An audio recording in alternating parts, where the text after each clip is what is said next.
lot of knowledge about this DJ game, so I'm always interested in what he has to say.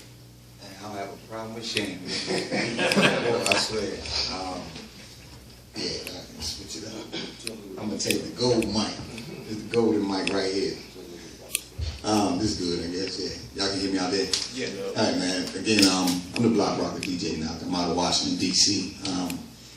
And a lot of people know me as being a rebel. I guess, because I'm more than just a DJ. I try to stress that every day. You got to be more than a DJ. We were all men and women before we became anything that became profitable. So I know with my first experience as a DJ, I went in dumb as hell. I mean, I'm one of the DJs that, came in knowing only hip hop, like L-Boogie said, I thought that I was going to be that. Because, listening to Jazzy Jeff when I was little, I was about 11, 12 years old, took my grandmother's ironing board, you know what I mean? And I had an old realistic mixer that I had got out of the trash. You know what I'm saying? It came out of the trash. My grandfather, he retired 37 years as a butcher for Safeway Industries. And, he country boy out of Goldsboro, North Carolina.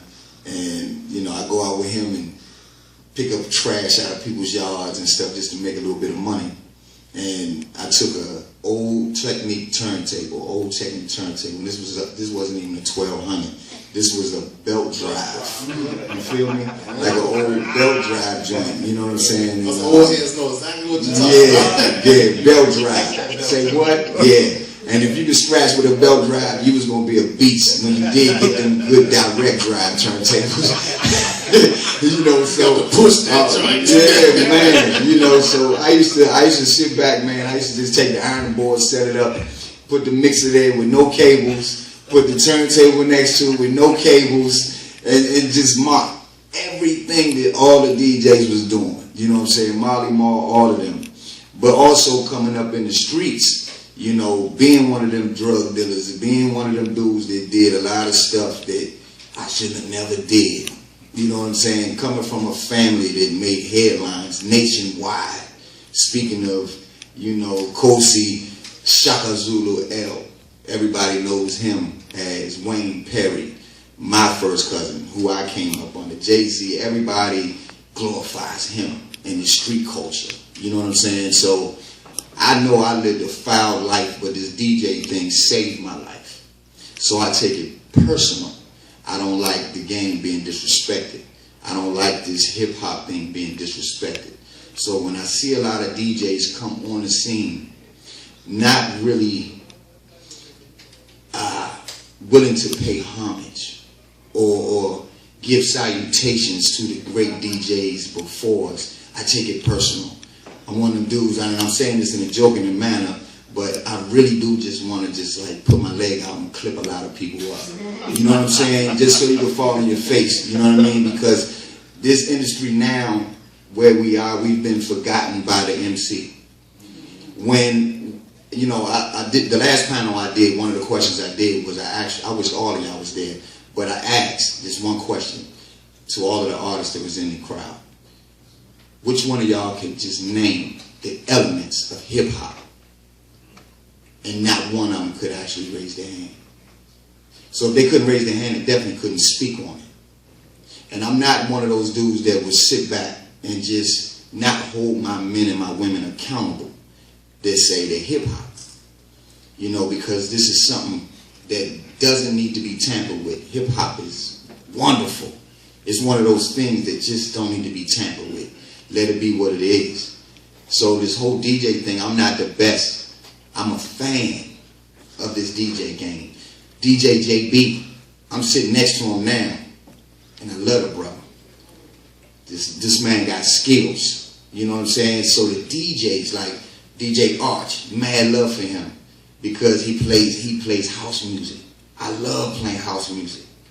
You know what I'm saying? Even though I'm a hip-hop DJ, a lot of people know me for playing hip-hop DJ, but I would play anything because I don't believe in limiting my pockets. Why? Because I'm a father. I'm an African-American male coming out the hood, so you can't limit your pockets by just playing hip-hop.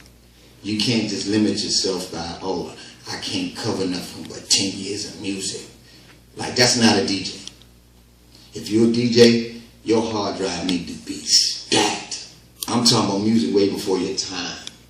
You know, and that's why I love this fleet DJ thing, being around a number of different fleet DJs from all over the nation. And I want to get closer to my brothers. I love this DJ culture. But I mean, to go out on my first gig and then to be able to, not be able to like it's a good thing, but to go on my first gig and see people get shot, that's not cool. Because at the end of the day, I was at fault. You know what I mean? Because I was playing all that rah-rah. You know what I mean? And it just wasn't good. It wasn't a good look, but that's all I knew. But you know what? That's serious, because that tells you that the DJ has the power More to power control the mood of a whole crowd of people. Absolutely. We can control the temperament. We can make you want to fight. We can make you want to go make love. You know what I'm saying? Yeah. And that's a powerful thing. Yeah. And you know how I feel about the music. You know, when we talk to artists, you know, one of the things I try to get them to understand is substance is everything. It's what makes you an artist. There are a lot of words in the African American community that are used far too loosely. And one thing about our people, we don't like to define words properly. We're greater at misspelling words than we are at actually defining words properly. It's what we call niggas. Sorry to say it, but that's what it is. See, I don't have a problem with being a black man in America, being an African American, but I try to be the best that I can be at everything just so I can stay away from that one word, because I don't want anybody to look at me like that. You know what I mean? You want to be the best at everything that you do. I heard Michael Jordan and Charles Barkley on the Oprah Winfrey Show years and years ago, and it stuck with me. And he talked about the new basketball players versus the old, and why he's so hard on the new players that's coming in the game. See, these dudes, they come in the game and not play one NBA game, but be paid millions before they even play their first game, which means that they're actually being paid on potential, hope that he's got some game. But he already rich. He already got a shoe endorsement and everything. Same thing with the DJs. Come in the game, you get a laptop, get a BS little piece of software, and you think you everything under the sun. But you can't fuck with JayBee over here. You can't think past what he can think of. But you everything. Why? Because you got two little ugly girls in the club that want to think that you everything. You know what I mean? Like, come on, man. Let's stop it. This is a culture. You know what I mean? A woman can't make you into whatever you think you are. You know, you got two little girls sitting with you over in the booth. You got a bottle that you paid for. The club didn't give it to you. You paid for it. And you think you balling. You think you everything under the sun. And that's just not the game. That is so disrespectful to the culture. Some may be looking at it like it's a small thing. But I look at everything that's going against the grain as major. It's a problem. The culture has changed. You got the new DJs coming in the game. I don't care what you use. I got some brothers on Facebook that think that I'm totally against all the lights and the buttons. And I don't care what you use. The thing is can you use it? Because if you give me some CDJs, I'm going to rock them just like I'm going to rock those 1200s. The same way I would use a controller. It doesn't matter. I don't care. I'll be the DJ hero. You know what I'm saying? On a video game. It doesn't matter. Because I just love what I do. But I think that as a man, in a profession that we've chosen, you have to be able to use everything. You can't be a DJ if you don't know how to hook up speakers. Because a DJ is a technician. My wife over here, Miss Wisdom, and my co-host from the Block Vendor Mix Show, she's gone to clubs with me, and it seemed like it was almost like I was being played with or something. Every day that I went to a club, this same club in particular, all the speakers was messed up, blown, everything. Like, why everything I had before not come in? You know, and that was just like, I think these dudes just really don't like me. You know, but I think DJs is so much more than just getting on the turntables and making everybody party. Anybody can play a hot record. But what is execution to you? I mean, because a lot of these dudes, they call themselves DJs, believe it or not, my little girls at home, 15, 12 years old, I know can blow a lot of dudes out because this is what they came up around. But I think a lot of people just need to know that. I think this DJ game is beautiful. We are the pipeline to the people. And I think we have a heavy responsibility in making sure that we feed people what they need and not what they want. And then we also have a responsibility because if y'all do know hip-hop and you do understand the elements of hip-hop, its birthplace and all of the people that had everything to do with it, it was the DJ that gave the MC the platform. So to be forgotten, set aside, there's no longer the DJ Jazzy Jeff and Fresh Prince. Now it's just Fresh Prince, 2 Chainz. Yeah, like we've been forgotten. Behind every person that y'all look at and say, yeah, man, he was the dopest. That's the illest MC ever. Man, Biggie was the best. Think about how did hip hop start? Like, let's do a little history here. Let's do it. Hip hop started on my block. No, it's not. Some of us remember basement parties, right? Yeah. I know you're serious, but I'm getting to it. There it is. But what happened at the basement parties? Like before hip hop, throw your hands in the air. But you know what? Yeah. He had to come to the DJ and say, "Yo, can I get the microphone? Can I hype up the crowd?" And what happened was the MC grabbed the mic and started chanting stuff to the crowd to get them into, what was going on and kind of take it to another level. Right. That turned into what you have as the MC. Yeah. You know what I'm saying? That's where all that came from. We need each other. Talk, you know what I'm saying? We really need each other at the end of the day. But it's just that the MCs today don't feel that they need the DJ.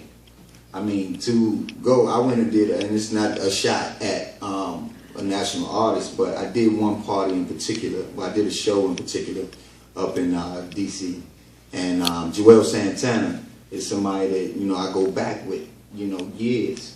Respect him. He's like one of my favorite MCs. But his DJ that he had with him actually came with no equipment at all.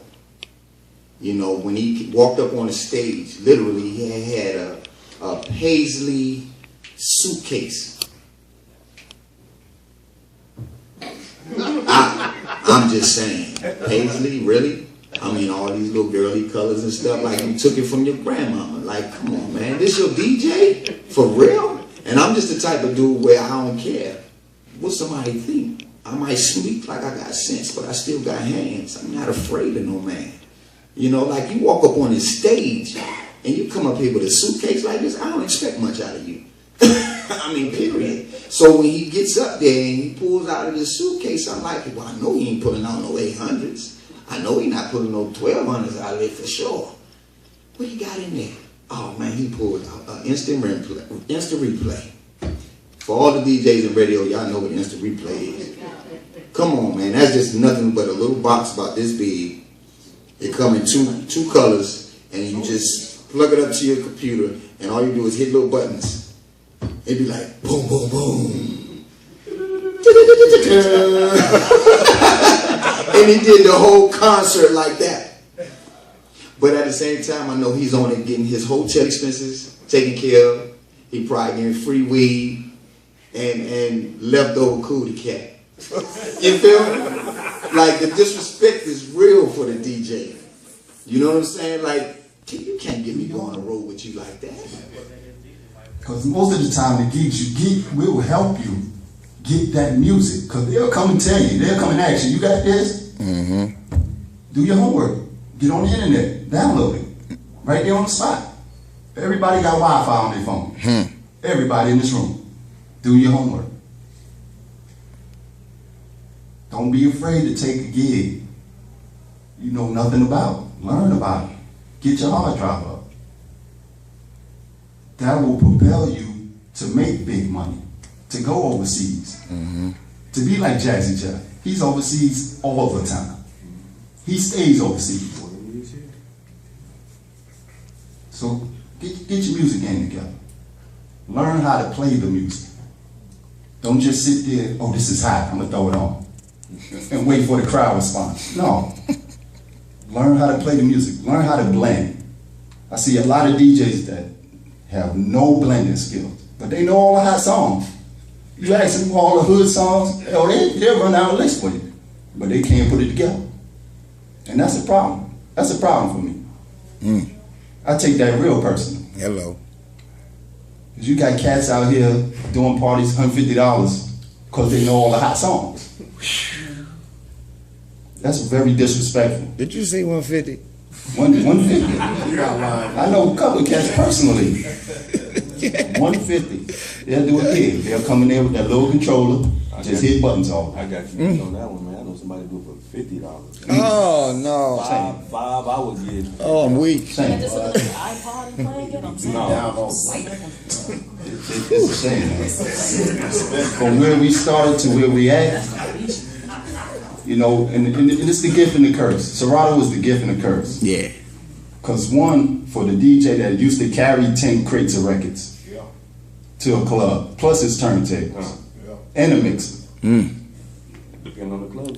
Upstairs. Serato's. Oh yeah. Don't forget about, if you had to do sound too. That's right. That's right. You had to have a truck to move all of that. Yeah. Rent a U-Haul. Hello. You had to make sure you made enough money that night to be able to buy records. See, nowadays nobody pays for music. Nope. They get on YouTube, find out the hottest joints, download it right there. Yeah. You got MP3 sites that are free membership just to get you to play the music. Yeah. So nobody knows that struggle. So they think it's all good. Okay, I'm making $100 tonight. That's going straight into my pocket. I ain't got to spend it on nothing. Go get them Jordans. Stand online all day. They stand online all day for me. So when we did a gig back then and we had to buy records, we didn't just only had to buy one. We had to buy two of the same record. Better. You had to. Yeah. Like, if you beat juggle or blend or, you know. And don't be that DJ that gets to a party and don't have that hot record. I don't care how hard you rock. They gonna remember you didn't have that hot record. Yeah. They gonna look at you like, dog, how you don't have the hottest record on the radio? Right. So not only did you have to make sure you made enough money on that gig, but you had to make sure you was at that record store when they opened and they had that record you needed. So the DJs nowadays that use controllers, they don't know that struggle. Yeah. We need to teach them. As a DJ coalition, listen, dog, this is where it started. You need to learn the history about how we had to buy records. The money that we made went right back into the equipment. We didn't go out shopping for clothes. We bought stuff we needed, not stuff we wanted. Tools. Speak on it, you know. Yeah. Needles, slip mask, that stuff ain't free. Oh no. And don't be at a party and your needle break and you don't have a backup. Say what? Hey, back then you couldn't do the one turntable thing, huh? No. It was no internet. It was no computers. It was no internet. No laptops. No laptops. laptops. None of that. None of No. that. So to all the DJs that's in here, learn your history. Yeah. Do your homework. You're gonna need it one day. Do your homework is very important. And one more thing, practice. Practice. It's a learning thing. We all still learning about it. Just practice. And if you don't know what to practice on or how to practice, you got YouTube now. Right? YouTube will teach you how to put an engine in a car. Yeah, right. I call it They YouTube. see what they do. I call it YouTube University. Practice what they do. It'll teach you how to put an engine in a car. Yeah. If you follow the steps. Yeah.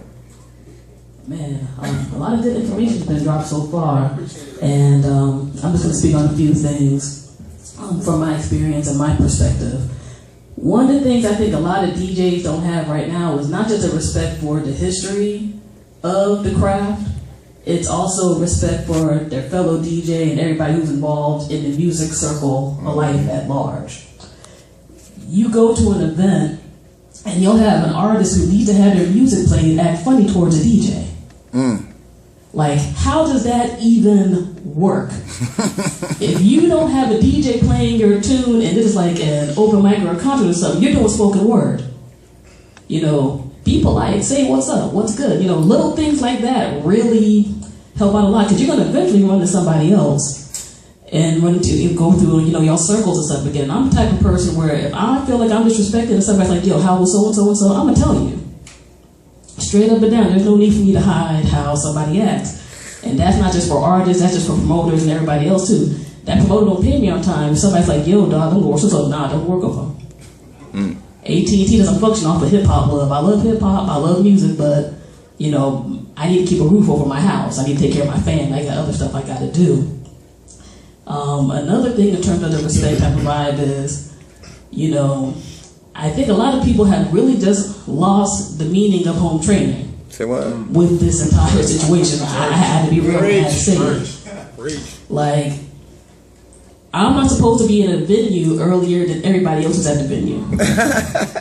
Right. I like being early to stuff because I know how sound things can go and they can get crappy and whatnot. So if I got to pull out my own wires, or heaven forbid if your turntable shot and I got to pull out a backup controller, I'm going to plug that joint in to make sure it all works good. I'm not going to be blamed for how bad the event is. Yeah. But we can have everybody on advanced CPT time or hip hop time. Say what?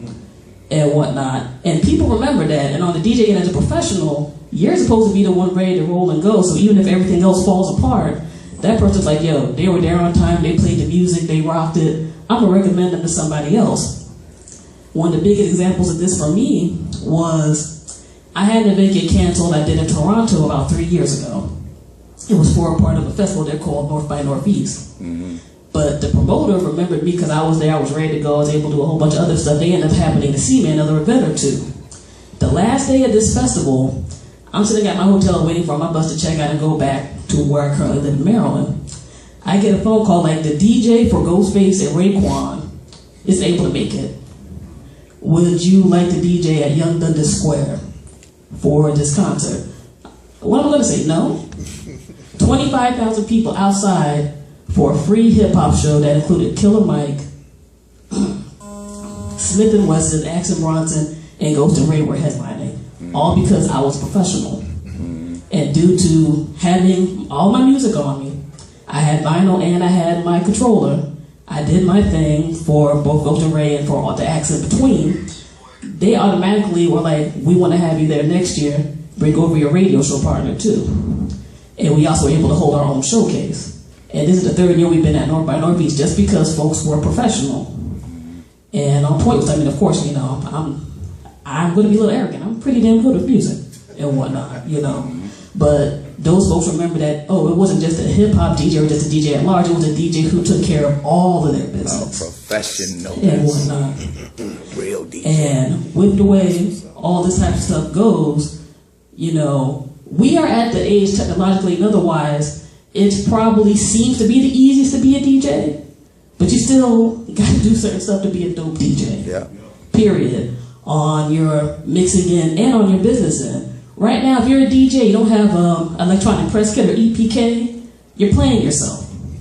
You're playing yourself in the easiest way to sell yourself. I mean, when I got into this professionally in college, you had to have them big paper EPK joints, and you had to try to pretend to know how to cut and paste stuff in Word and whatnot. Now you can go to Sonic Bids, Reverb Nation, Artist Data, a ton of sites, just to be like, here's where I'm performing, here's who I am, here's a nice little picture of me and my logos, here's some sample mixes, all of that to be able to sell yourself. Like, if you can pay a lot of money to get yourself a nice pretty piece of jewelry, you can pay like $8 to $12 a month for an EPK. Yeah. You can't pay $8.99 or whatever on GoDaddy.com to have whatever your radio show or DJ name is.com. Like, you have people who will only think so far with this as DJs. You'll pay for fake Instagram followers. You'll pay for imaginary Facebook people. You'll pay for SoundCloud plays by the little weird random names you see when you start looking at stuff with like XQY, like who the hell is XQY? They didn't listen to your joint. You'll have 5,000 fake plays, but you won't put in any real money in terms of what the real deal is. And, with the story my brother here told about the Joel Santana situation, it's like, come on, yo. I mean, it's nice to have this technology, but don't come out there with a damn box and say you're a DJ. At least blend a little bit. Everybody's not going to be, the ultra turntablist or whatever, but do a little something with yourself. So if you got a controller and somebody might look at you funny, they'll be like, damn, they rocked the hell out of that controller. They knew their tunes, they made it happen, all of that. And also, just one more quick thing. Okay. Oh, I was sorry. just gonna say something on that. What you just said about just being able to blend, right? Just being able to. I just retired from KPBU. I started there in '96, so I just left there for a promotion. Thank God, hallelujah. Yeah.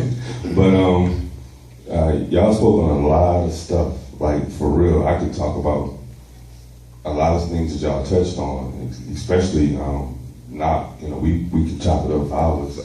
Yeah. But L-Boogie and I were just talking about it today about, the undercutting of DJs. But first and foremost, I will DJ for free. I will DJ for free. And I'm saying that to say is that, but I choose which gigs I DJ for free for. Mm-hmm. And it's about branding yourself and marketing yourself. I have a background in sales and marketing, so that's a whole nother issue that DJs leave money on the table for. They think that every gig they gotta get $1.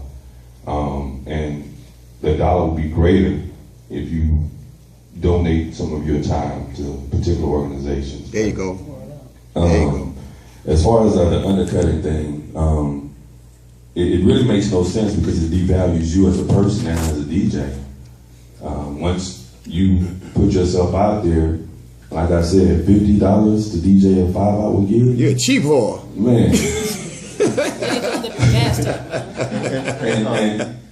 It has a lot to do with the promoter too. Yeah, of course. And then for promoters, don't book your friends, book a DJ. There you go. Exactly. Period, point blank. It devalues yourself because now once you, even though you're a new DJ, now once you have honed in on your skills and you are a better DJ, how are you going to go to that same promoter and ask for more money? I mean, why not ask for what you feel you're worth at the very beginning instead of undercutting the DJ that's doing and has put in the time, the skills, the knowledge to be able to do what they do. It devalues you as a DJ. I can't even say it any other way. Just because you have a controller, I can dial it back. I know DJs that have wax and they've done it. You're gonna tell me, I drive an SUV in Houston. It takes me over an hour to get from one side of Houston to another. That don't even pay for my gas. Yeah, right. $50. That's right. That's right. If my speakers go out, what is that $50 gonna do for me? It's not gonna buy you another. It's not gonna buy me no more speakers. Not even in an installment, though. Not even parts. I just bought cartridges before I got here, $200. Yeah, so $50 ain't gonna do nothing for me, So think about what you do. Don't devalue yourself. And when I say I DJ for free, at times I may donate my services to nonprofit organizations. But what I do is that you're gonna have my name, my banner, my username, my website. You're gonna have it on the flyer. You're gonna have it on every post y'all send. And what I'm doing is I'm building my own network within myself. I mean, I'm marketing myself on their free event, on their dime. And I'm going back to what somebody was saying, the Paisley bag. We opened up for Miguel 2 years ago in Dallas, and that's what this DJ pulled out. And that's about, this is the crazy thing. I had my setup on the stage.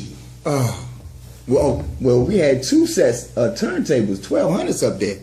Myself and another Fleet brother, DJ North, and he did not know how to use it.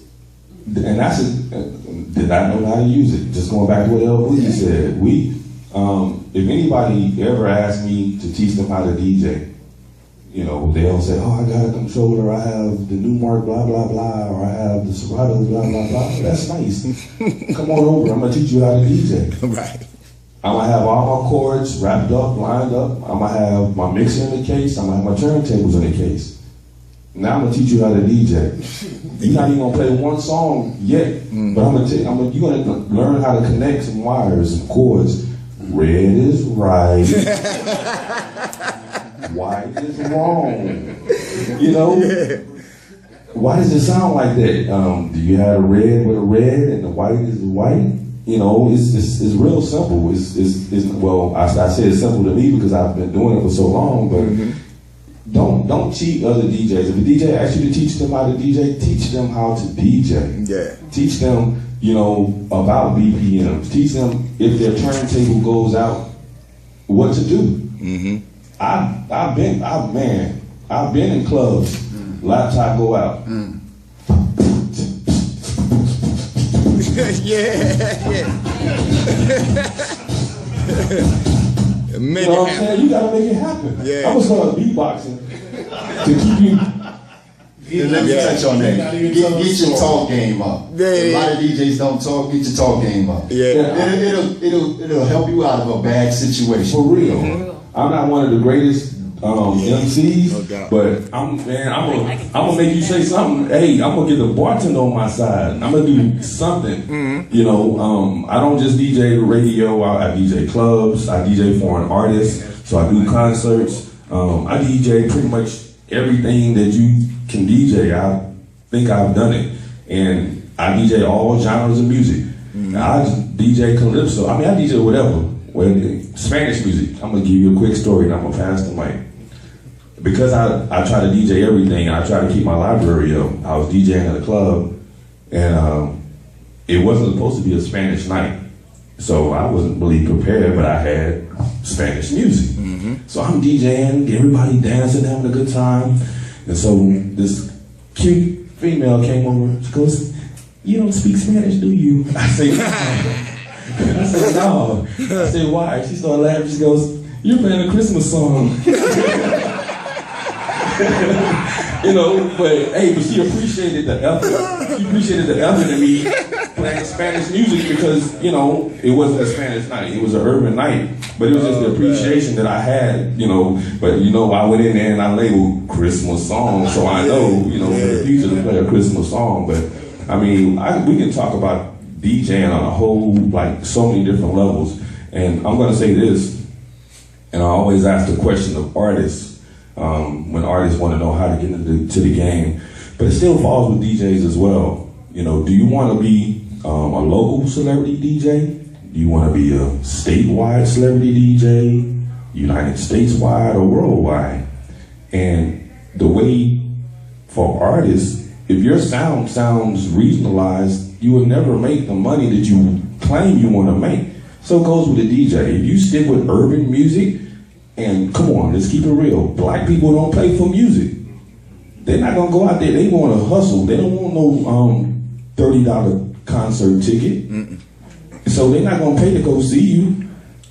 White folk will. Ain't nothing against white people. They gonna pay the money to go see Toby Keith and Calvin Harris. I can co-sign that hard. You know, they have DJs. They have DJs in Vegas. I don't know if anybody's in here from Vegas. They have DJs in Vegas at least $1,000 a night for 2-hour gigs. Yeah. Paulie D. I co-sign Paulie D from, you know, y'all know who he is. Yeah, Jersey.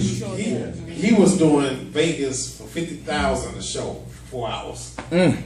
Every week, he had a show once a week in Vegas, $50,000. Beautiful thing. And have y'all ever seen his set? Have y'all ever seen him DJ? I watched. Garbage. He is garbage.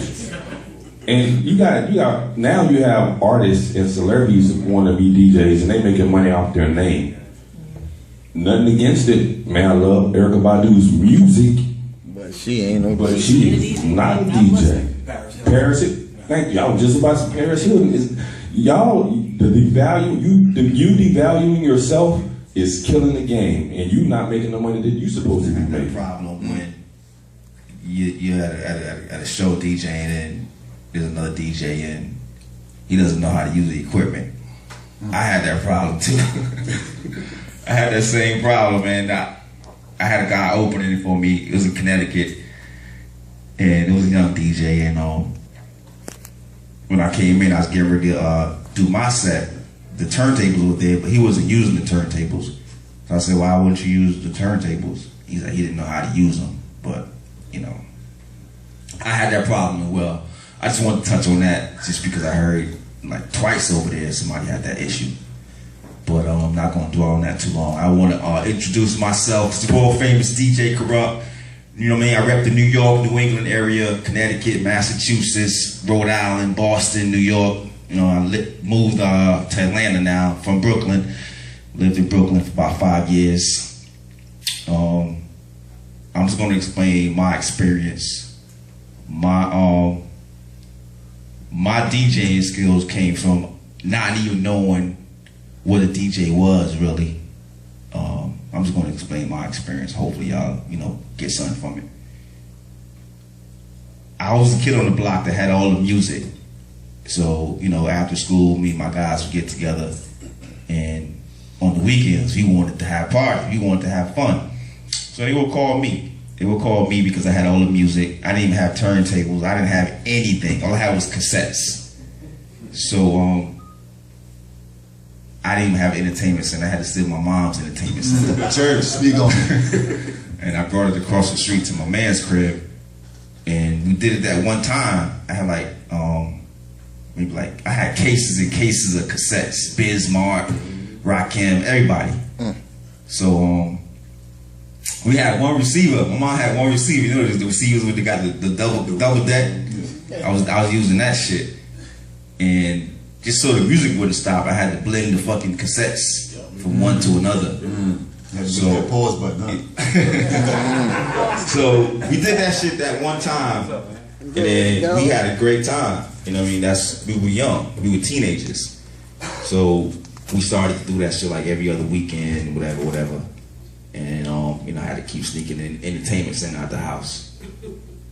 So after a while, we did it so much, I liked it. I enjoyed making people move, and they were under my control. They did what I wanted them to do.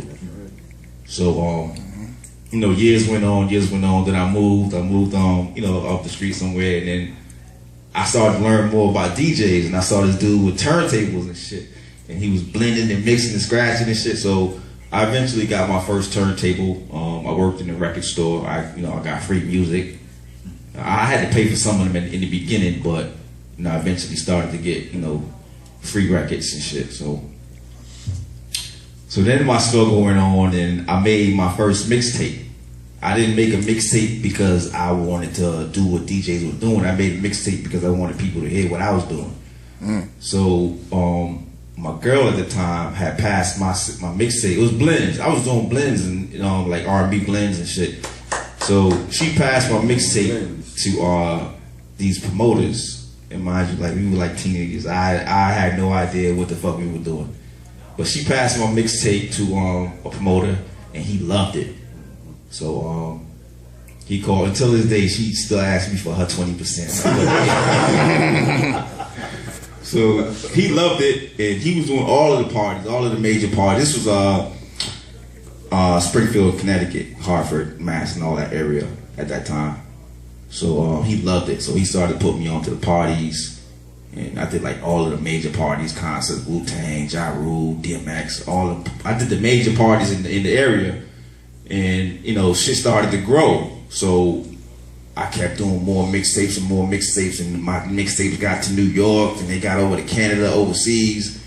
So then I moved to New York. But before I moved to New York, I was in Connecticut. I started doing radio in Connecticut. So all these things started to pick up for me doing, that one mixtape, and then started doing all the parties. So then I said, fuck this.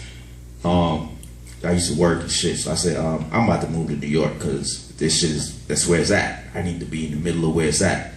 So I moved to New York, and I did more and more mixtapes, and this shit started to happen, and more shit started to happen. Artists was calling me. I did tons of 50 Cent mixtapes, Ja Rule mixtapes, and then one day my phone rang, and it was Kevin Lyles and Leon Cohen's on the phone, and they called me because I had did this one mixtape with 50, and then Ja called me, and then I did a tape with Ja. I didn't know. I mean, they called me. Shit.